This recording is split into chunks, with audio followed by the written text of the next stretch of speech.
Bem-vindos de volta ao estúdio, Katerina Nesterenko. Hoje falaremos sobre o ataque das Forças Armadas da Ucrânia às plataformas de perfuração da Lukoil no Mar Cáspio.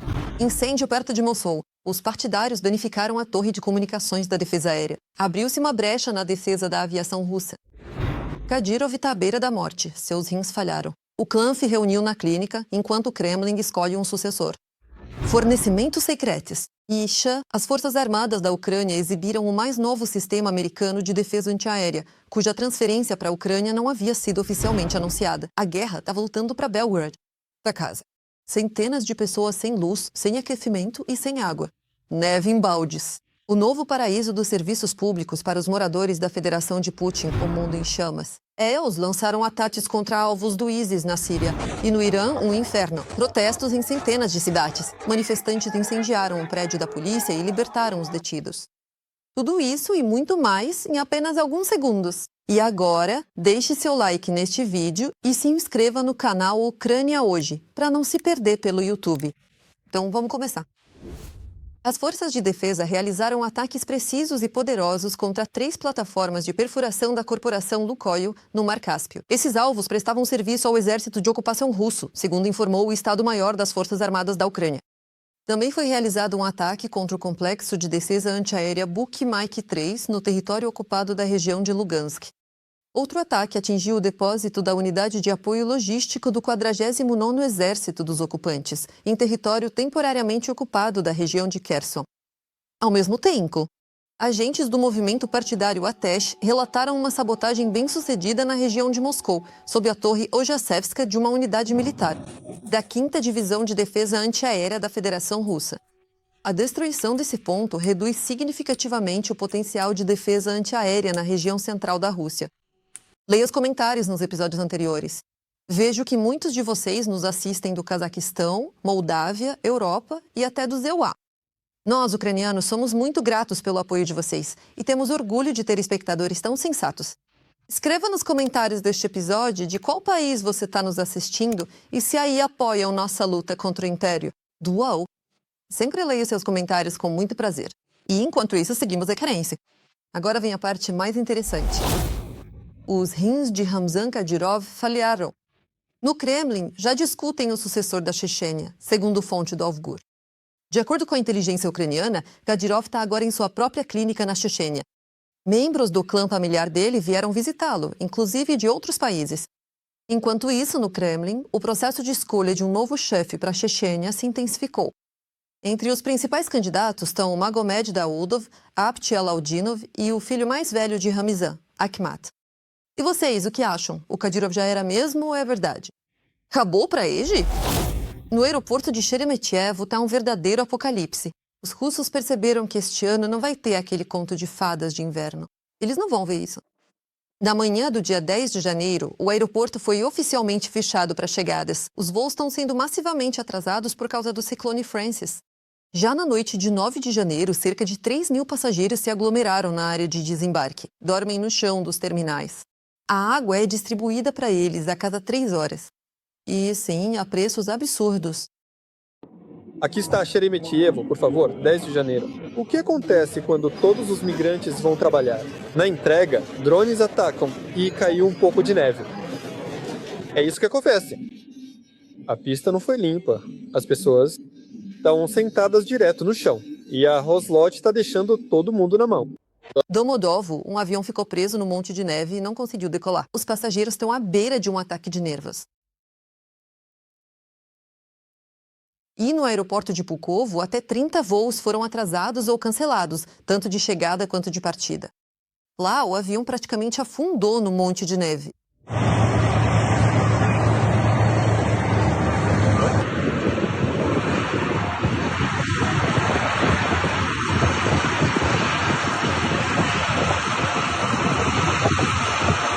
Oficialmente está tudo sob controle, mas na prática é um caos total. A nevasca atual em Moscou foi a mais forte dos últimos 146 anos. É o que dizem os meteorologistas. Vai nevar ainda mais, pois Moscou será novamente coberta pelo clone Francis. Enfim, o plano cobertor continua. O mais novo sistema de defesa antiaérea Tempest está em serviço nas Forças Armadas da Ucrânia. Parece que a Ucrânia recebeu um sistema de mísseis antiaéreos de curto alcance com mísseis AGM-144L Longbow. A transferência não foi anunciada oficialmente, mas o equipamento apareceu na mensagem de Ano Novo do Comando Aéreo Centro. Esse sistema de defesa antiaérea saiu direto da fábrica. Ele foi apresentado pela primeira vez na Feira de Defesa AUSA 2025 em Washington. Como será que vão chiar na Rússia? É difícil imaginar o que vem a seguir, embora mesmo sem esse sistema, os ocupantes já encontraram do que reclamar. Dias atrás, provavelmente pela primeira vez, conseguiram derrubar um míssil balístico sobre Kharkiv.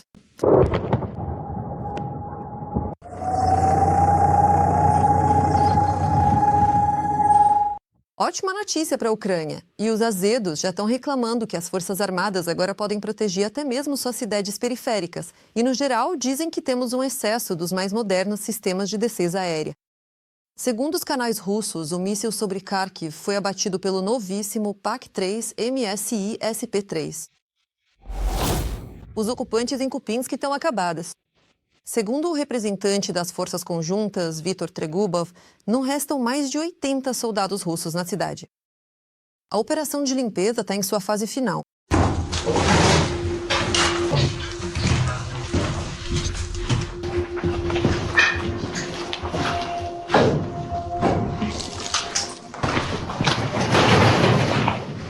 O inimigo está literalmente desaparecendo a cada dia, menos 4 a 5 ocupantes por dia. E, mais importante ainda, eles são incapazes de transferir reforços. Os corredores estão bloqueados, a logística foi destruída. Enquanto isso, na margem leste do Oskol, os russos tentam pressionar as posições. Os ocupantes até tentam atravessar pelo gelo, mas todas as tentativas de travessia terminam do mesmo jeito, sem sucesso. As Forças Armadas da Ucrânia controlam totalmente a situação. Os russos tentaram atacar as unidades das Forças Armadas da Ucrânia na parte norte de Pokrovsk. Mais de 20 soldados de infantaria tentaram usar as condições climáticas para um avanço furtivo, mas receberam uma forte resposta.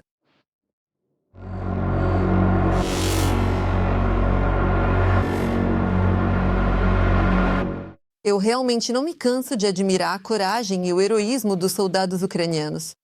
Eles figuram a linha de frente e enfrentam uma enorme horda, que o supera em número de forma significativa. Por isso, peço que apoiem as Forças Armadas da Ucrânia. E se não puderem fazer isso financeiramente, escrevam palavras de apoio para eles nos comentários. Desde a presidência de Volodymyr Zelensky, com quem ele foi comparado, só não faltaram comparações. Em particular, como o presidente americano Ronald Reagan, que também veio da televisão para a política. Mas os tempos mudam e as comparações mudam junto com eles. Agora, Zelensky é comparado a Abraham Lincoln, um dos presidentes mais notáveis e populares dos Estados Unidos. E é ninguém menos que o General Keith Kellogg quem está fazendo isso. Ele é um líder em batalha e um líder corajoso. Eu disse que nos Estados Unidos não víamos um líder assim desde a época de Abraão Lincoln. O general acrescenta ainda que Zelensky é teimoso e firme. Zelensky é um osso duro roer. Quer dizer, ele é um filho da puta durão. Lembro que uma vez disse ao presidente Trump: Senhor, ele se parece muito com o senhor. É teimoso, tem opinião própria, não tem medo de expressá-la e sabe como lidar com a mídia. O enviado especial de Trump também falou sobre Putin. Na opinião de Kellogg, o velho do bunker é o principal obstáculo para o fim da guerra na Ucrânia. E você, o que acha? E você concorda com essa descrição do Zelensky? Deixe sua opinião nos comentários. Parece que agora não é só no Ocidente que reconhecem que Putin é o principal obstáculo para a paz. Eu sei, é difícil de acreditar, mas até mesmo na própria Federação Russa, tanto em grupos pró-guerra Z quanto entre russos comuns, cada vez mais se ouve aquilo que até ontem tinham medo de dizer em voz alta: a guerra não atingiu seus objetivos e está se arrastando por anos. Lá já estão comparando a duração da invasão em meio escala contra a Ucrânia com a chamada Grande Guerra Patriótica. E admitem, uma guerra prolongada trará consequências catastróficas para a Rússia. E alguns russos já estão sentindo essas consequências na própria pele, como nunca antes. Na República Popular de Belgorod, há desespero e rebelião. Centenas de milhares de russos estão há 2 dias sem luz, aquecimento e água, em um frio congelante.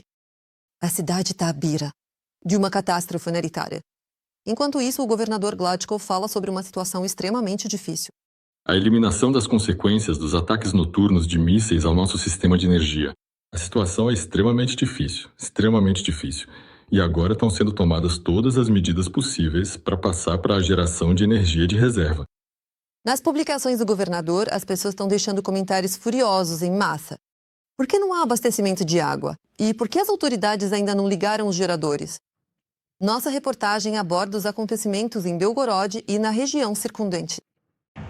Eles nos assustaram pelas telas da TV, dizendo que iam desligar as luzes na Ucrânia e em toda a Europa. E no fim, tivemos um apagão total na própria Rússia. Besteira total.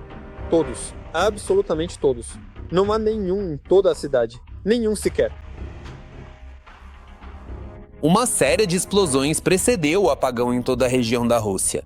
Por volta da meia-noite, sirenes foram acionadas na região de Belgorod e, aproximadamente 10 minutos depois, drones das Forças Armadas da Ucrânia atacaram a infraestrutura energética dos ocupantes. Lá vem o drone voando. O avião é pequeno. E desceu.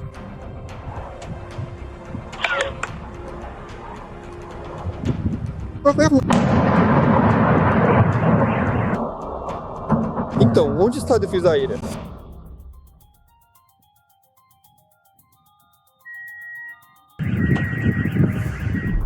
A central termoelétrica de Oriol foi atacada.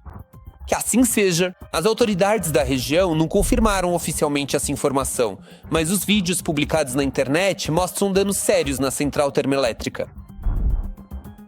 Como resultado de mais um ataque noturno bem-sucedido de mísseis contra a Rússia, toda a região de Belgorod ficou à beira de uma catástrofe humanitária.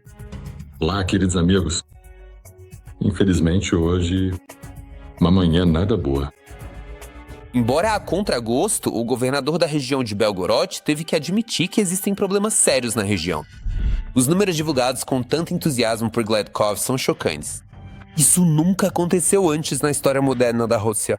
Temos 556 mil pessoas sem eletricidade em 6 municípios.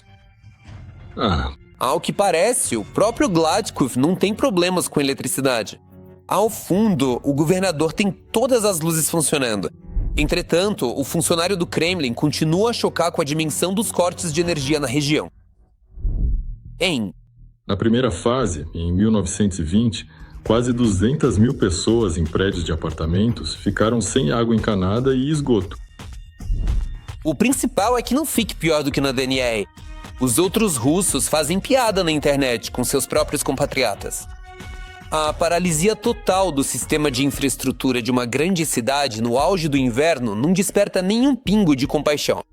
Ninguém na Rússia tem mais pressa em organizar arrecadações ou levar roupas quentes e comida quente para os moradores de Belgorod. As autoridades locais praticamente não fazem nada. Eles apenas expressaram profunda preocupação e prometeram formar grupos de trabalho para consultas. Entretanto, na região, pessoas sem aquecimento e eletricidade estão literalmente começando a morrer congeladas em seus apartamentos. Nós não nos responsabilizamos pelas mortes. A propósito, em breve, o número de mortos pelo frio na região de Belgorod pode chegar a centenas, se não milhares, por causa do ciclone báltico Francis. A Rússia está literalmente sendo coberta de neve.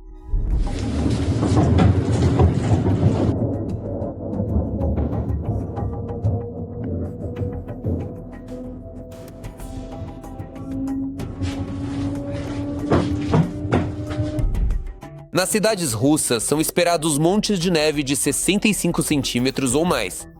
A nevasca tá forte, o trânsito nas estradas tá muito difícil.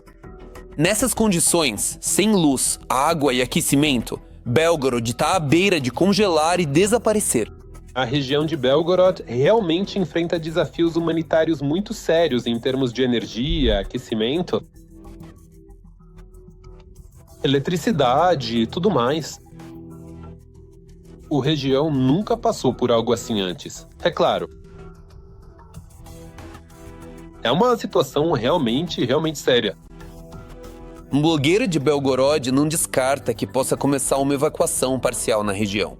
Muitos moradores já estão tentando fugir da cidade próxima à linha de frente, sem energia e coberta de gelo e neve. No entanto, por causa do apagão, isso é extremamente difícil de fazer. O combustível está acabando em todos os postos da região. Motoristas estão formando filas enormes por combustível, nem que seja só para os geradores. É assim que estão as filas nos postos de gasolina para abastecer os geradores. As bombas de gasolina estão liberando apenas 5 litros por pessoa. Isso não é suficiente para sair de Belgorod, que está coberta de neve. E, além disso, um gerador com essa quantidade de combustível nem chega até de manhã. Como os russos sem energia vão se aquecer? Essa é uma grande questão. Parece que a cidade está realmente à beira de uma catástrofe humanitária, e o culpado por isso pessoalmente é Putin, que iniciou a guerra na Ucrânia e continua bombardeando nossas cidades pacíficas. Agora, graças às ações de resposta das Forças Armadas da Ucrânia, os russos também podem sentir na pele todas as maravilhas de viver sem luz.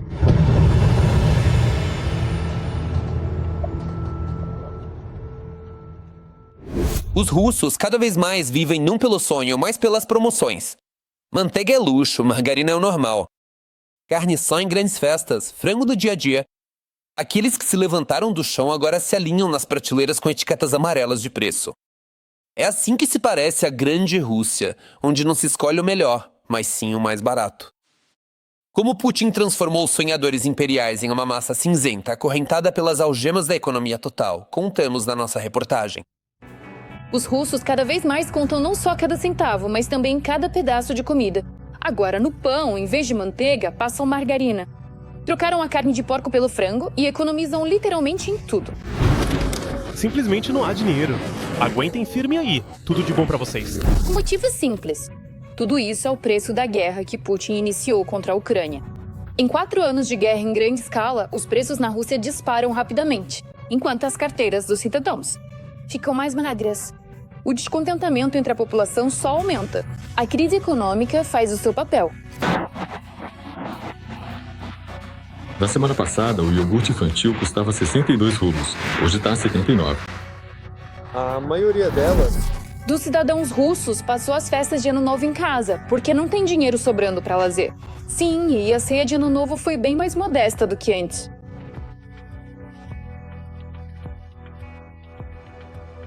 A inflação está aumentando. Os salários só crescem no setor ligado ao complexo militar industrial. Em todos os outros setores, os salários não aumentam. Por isso, claro, a vida do cidadão russo comum está ficando cada vez pior. Já desde setembro, ficou claro que os russos estão economizando na comida. Por exemplo, as compras de carne pela população caíram 7%. Os moradores da Rússia também reduziram o consumo de laticínios, já que os preços desses produtos subiram muito desde o início do ano. Por exemplo, o leite cru ficou 30% mais caro. O sócio-diretor da consultoria russa Agromilha, Dmitry Mironchikov, afirmou que agora os russos passam manteiga no pão. Não 2 vezes por dia, mas apenas uma. Mas quem mais sofre são os aposentados e os moradores das regiões onde o padrão de vida é visivelmente mais baixo do que em Moscou. Moscou vive bem, mas nas províncias, especialmente em regiões mais deprimidas, a situação é complicada. Isso não se aplica, por exemplo, às regiões onde há indústria militar, porque lá ainda estão recebendo pedidos e, digamos assim, por enquanto está tudo indo bem. Mas aquelas regiões de onde justamente veio, em maior grau, por assim dizer, o recrutamento por contrato. Ou seja, primeiro a mobilização e depois o recrutamento por contrato. E onde basicamente a situação já era deprimente. Lá, em 2023 a 2024, houve uma certa movimentação graças justamente a esse dinheiro que chegava principalmente através dos familiares dos contratados. Mas agora é justamente nessas regiões que as pessoas sentem as consequências reais da guerra. Quando, por assim dizer, não só há muitos mortos, mas também muitos feridos que retornam e trabalham. Mesmo assim, não apareceu. A crise na Rússia atinge cada vez mais setores da economia e a situação em muitas áreas está próxima do colapso. Por exemplo, as empresas estão em massa encerrando programas de produção e revisando seus planos de desenvolvimento. Isso foi relatado pelo Serviço de Inteligência Externa da Ucrânia. Não existe uma base têxtil completa na Rússia. Não há fábricas modernas, nem tecidos e aviamentos de qualidade. Até mesmo o uniforme militar é encomendado na China. Com o aumento de impostos e multas, os negócios perdem rentabilidade e os consumidores, poder de compra. Como resultado, a moda russa acabou se mostrando incapaz. existissem marcas internacionais famosas revela pobreza, fragilidade tecnológica e a completa dependência da economia em relação ao mundo exterior. Nesse contexto, é impossível não mencionar que o principal fator no agravamento dos problemas continua sendo o declínio contínuo das receitas de petróleo e gás. A exportação de petróleo bruto russo no final de 2025 e nos primeiros dias de 2026 apresentou uma queda acentuada. Essas são as consequências das sanções dos Estados Unidos, impostas por causa da guerra contra a Ucrânia. Os problemas serão especialmente graves este ano, por causa do enorme déficit orçamentário e da queda dos preços mundiais do petróleo. Tudo isso leva ao fato de que já é necessário aumentar os impostos.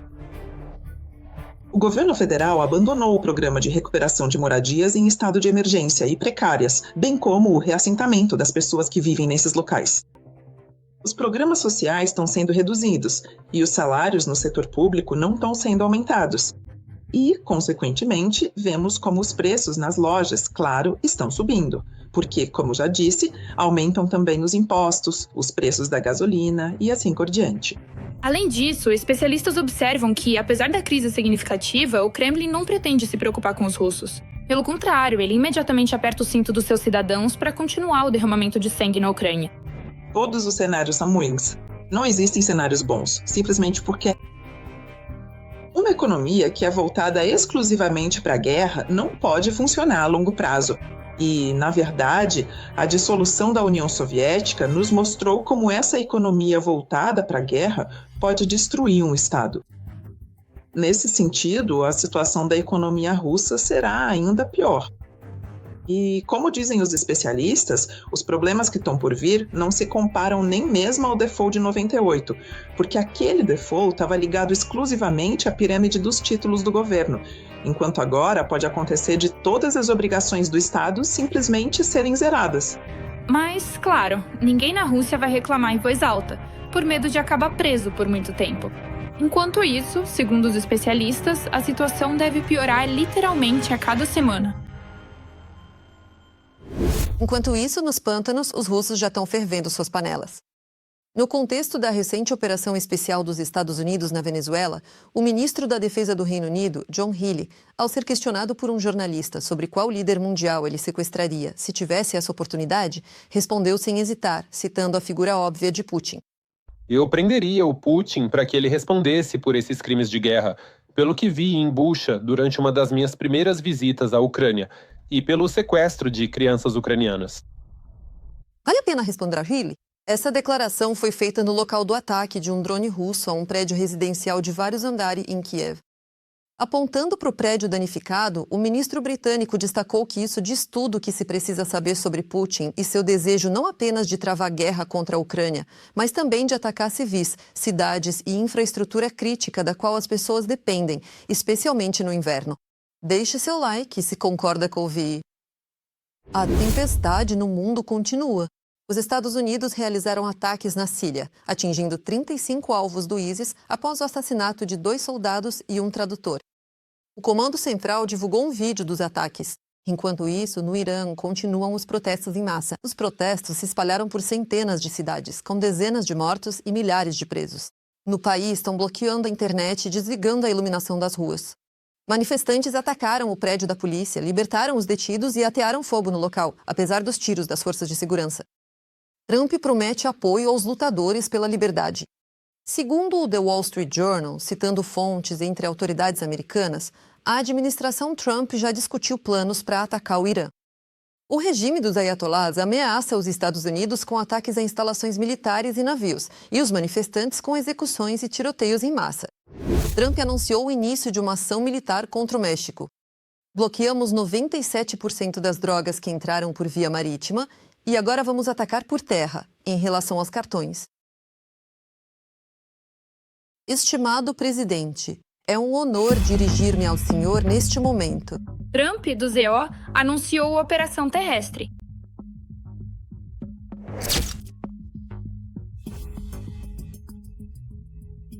Contra os cartéis de drogas mexicanos. Os cartéis continuam suas atividades e matam de 250 a 300 mil pessoas em nosso país todos os anos. Além disso, tendo em vista o sucesso da operação especial na Venezuela, Trump, em certa medida, se beneficia desse êxito. Eu estou profundamente convencido de que, no México, também haverá muito mais disposição para negociar. Além do problema das drogas, Trump também está preocupado com a questão da migração ilegal. Por isso, insiste que as autoridades mexicanas precisam tomar alguma atitude. Caso contrário, haverá consequências. É preciso fazer alguma coisa em relação ao México. O México precisa se controlar, porque os migrantes estão chegando ao nosso país em grande quantidade e precisamos tomar alguma providência. Ficaríamos muito felizes se o México fizesse isso. Eles são capazes disso, mas infelizmente os cartéis no México são muito fortes. Ao mesmo tempo, especialistas afirmam que, assim como no caso da Venezuela, além dos problemas óbvios, o presidente americano também tem um interesse financeiro oculto. O México vende para os Estados Unidos o dobro de mercadorias do que compra dos Estados Unidos. Na minha opinião, este é provavelmente um dos fatores mais importantes para o fato de Trump querer, como dizer corretamente, do ponto de vista da segurança regional, estabilizar o México de alguma forma. O presidente do México nega a possibilidade de uma invasão americana do país. Segundo ela e Trump, diálogo construtivo. Essa é apenas a maneira do presidente Trump de falar. Eu não acredito numa invasão militar. Não acho que eles estejam considerando isso seriamente. Trump falou sobre isso várias vezes durante as ligações. Se não me engano, nós nos falamos por telefone cerca de 14 vezes. Ele insistiu várias vezes que as tropas americanas poderiam entrar no México, e nós respondimos claramente que não. Primeiro, porque estamos defendendo a nossa soberania, e segundo, porque não há necessidade disso. O próprio Trump, ao contrário de Maduro, sobre quem ele falava como um criminoso, tem uma relação bastante calorosa com o presidente do México. Eu gosto da Cláudia, acho que ela é uma pessoa maravilhosa. Eu diria que toda vez que conversei com ela, ofereci enviar tropas, mas ela tá preocupada, tá um pouco assustada, afinal os cartéis controlam o México. Ele pode ter uma atitude positiva em relação ao presidente do México, mas ele não tem uma atitude positiva em relação às prioridades políticas deles, como o combate ao narcotráfico e a questão da migração legal. Além disso, as declarações radicais do presidente americano podem ser uma tática para forçar as autoridades mexicanas a agir com mais determinação. Eu não acho que haverá alguma operação militar terrestre especial. Trump pensa, novamente, levando em conta, esses não são métodos de guerra moderna. Não é uma guerra de grandes operações militares ou operações em larga escala. Não, são operações especiais pontuais, que têm como objetivo melhorar a posição política, como ele fez em relação ao Irã e, na verdade, também à Venezuela, se lembrarmos. Algo parecido pode acontecer com o México, caso ele não seja cooperativo.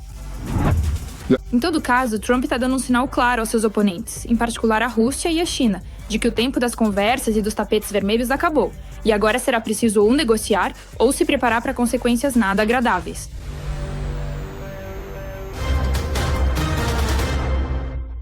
Deixe seu like neste vídeo e não se esqueça de se inscrever no nosso canal Ucrânia Hoje, para não perder nossos próximos episódios. Até a próxima!